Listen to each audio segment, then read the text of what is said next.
Hello, I'm Kayla, and I'm going to be talking to you today about effective coaching in the workplace. So when you have conflicts in the workplace, one of the best ways of handling them is through communication. Well, the problem with communication is that a lot of people are afraid to talk upward towards management to solve problems that they may have. So through effective coaching and communication, you will be able to solve these problems rather than make them worse. This skill of being able to coach effectively is really useful and is a very professional skill to have. You can apply it to your workplace now, you can apply it to future jobs.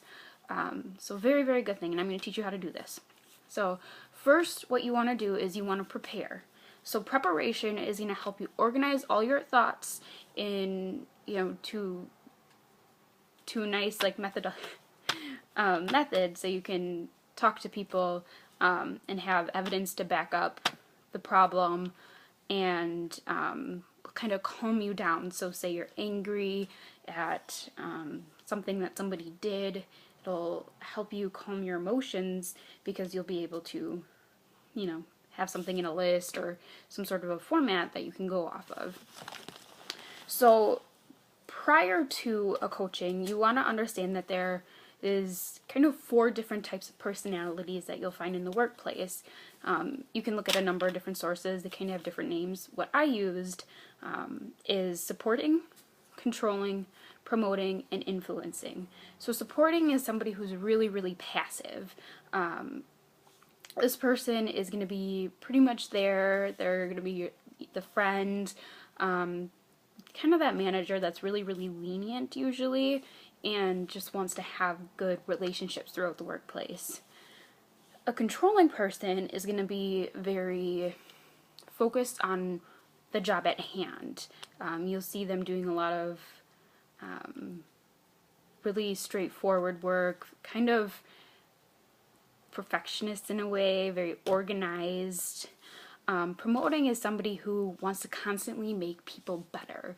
They're constantly wanting to bring people up to a new level and isn't afraid to coach at all. Like somebody in the supporting range might be a little bit nervous to coach somebody because they're afraid of ruining those relationships. The 4th is influencing. And influencing is kind of somebody who shows by or teaches by example and is going to be kind of between a dominant and passive, and they want to usually get things done pretty quickly. So it's really important to know these different quadrants when you're coaching, as well. You want to know where you lie on this personality scale and where the person that you want to coach lies as well, so you can adjust yourself accordingly and adjust the coaching accordingly. Another part of preparation is the who, what, when, where, why. So who are you coaching? What's the problem? Why does there need to be coaching? When's this going to happen? Where is it going to happen? And then lastly, you want to know also what's expected afterwards. What is the outcome that you would like to see? A way of measuring coaching and success through coaching is through the SMART objective. So SMART stands for specific, measurable, attainable, realistic, and timely. So specific, you have to be focusing on something specific in coaching. You can't just bring 10 things to the table and be like, okay, you need to work on all of this. It has to be something specific, measurable. So it has to be something that you can say, okay, how much are we going to improve on this, or this? Attainable, it has to be something that they can actually accomplish. Realistic, kind of along the same lines. It has to be a realistic goal. You can't be like, by next month you have to get so many more people signed up for this credit card, and it can't be like 2 million or something. Timely, when do we need to see change by? So say somebody is not getting enough credit cards at a retail store. Okay, I want to, by the end of the month, I would like you to have signed up 30 people. Say you're starting small. So that's preparation. Secondly, when the time comes, what you want to do first when you're sitting someone down to coach them is you want to understand their side of the story. So rather than jumping right in and being, going straight to the coaching, like, I don't like how you're doing this, this, and this, it's important to listen to their side. So you want to clarify, restate, you want some sort of a neutral, which is like nodding, like egging them on throughout the conversation. Basically just showing you're participating, reflective, and summarizing. So clarifying is asking further questions that you may have. So, what was going on outside of work this day when you came in? Restating questions. So what you're saying is that you're just having a really bad day when you came in, and basically repeating whatever they said in some form of a question to make sure you're hearing it right. Neutral we talked about. And then reflective is going to be, so from what I understand, this is what you're saying. And summarizing is just, they call it the springboard. So it's something to spring off of into coaching. So because this happened, let's go forward and find what we can do to fix this so it doesn't happen again next time. The third step, so we prepared, we listened, and now we're going to actually start the coaching. So we want to review all the listening. We want to state the topic that's going to be coached. We want to understand the trainee or the person being coached, their level of knowledge, as if they didn't know what was going on. That's, you can't really accuse them. That's just something to move forward and train them so they do know for the future. The context of the session. So what are we going to be talking about here during coaching? The objective, what would you like to come out of this? You want to be able to motivate the person. You don't want to just be rattling on. They have to be interested, and it has to be a structured session as well.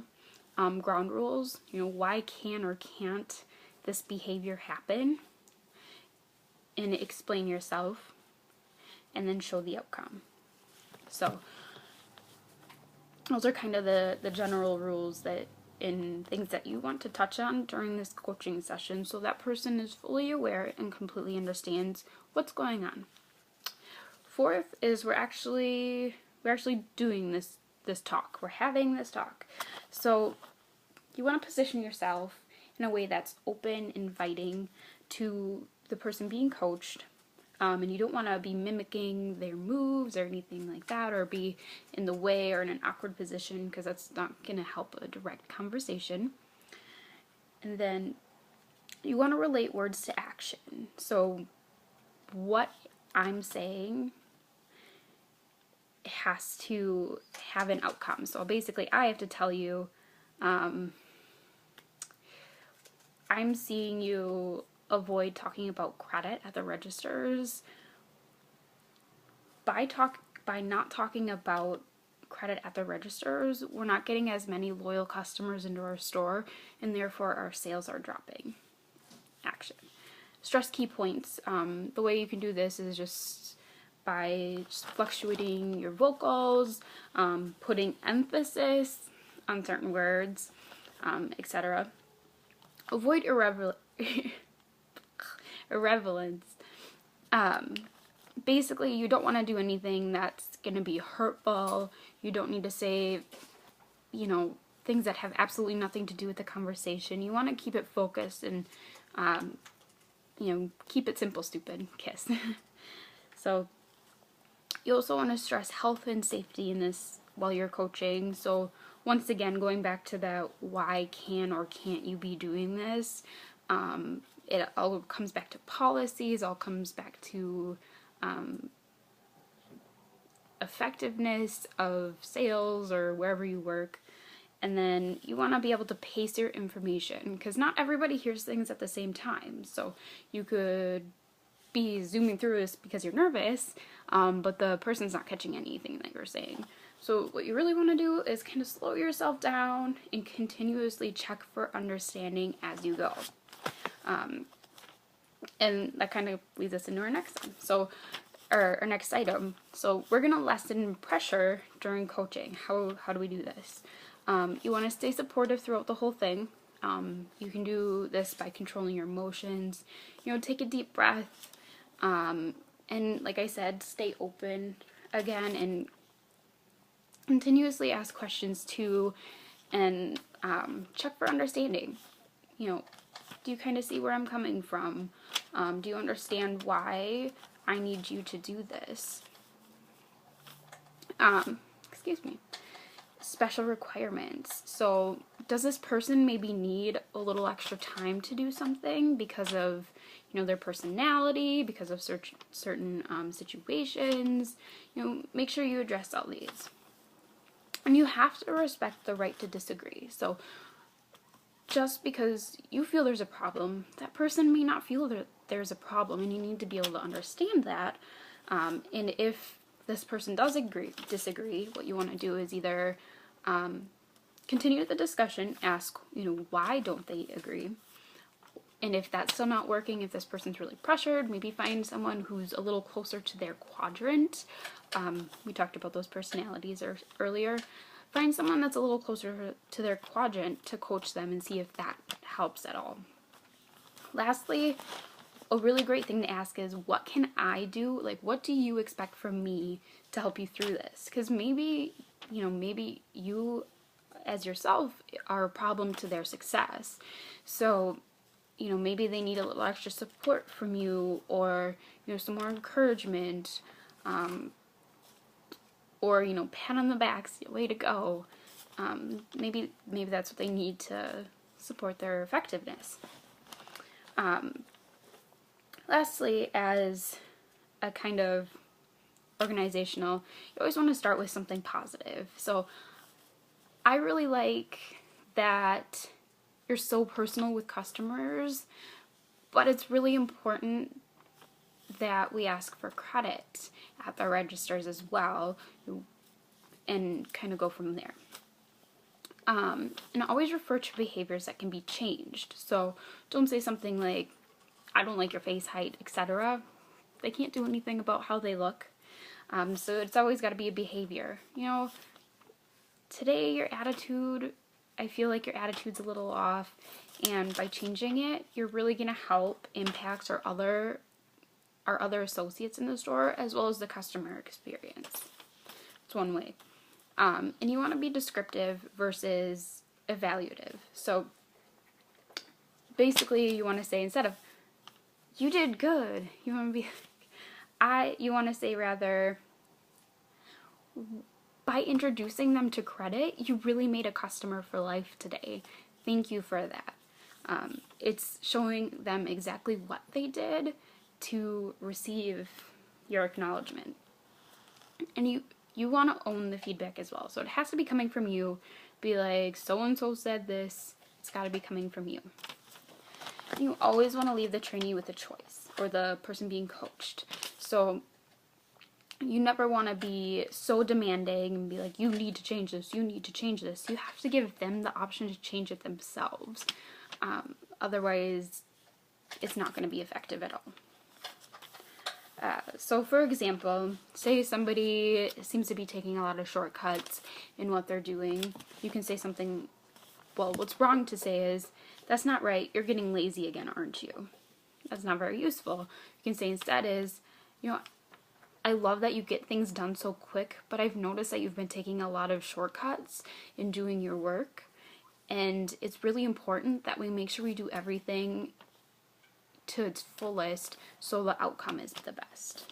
So that's the last example. If you have any questions, let me know. Otherwise, that has been how to effectively coach. Have a good day.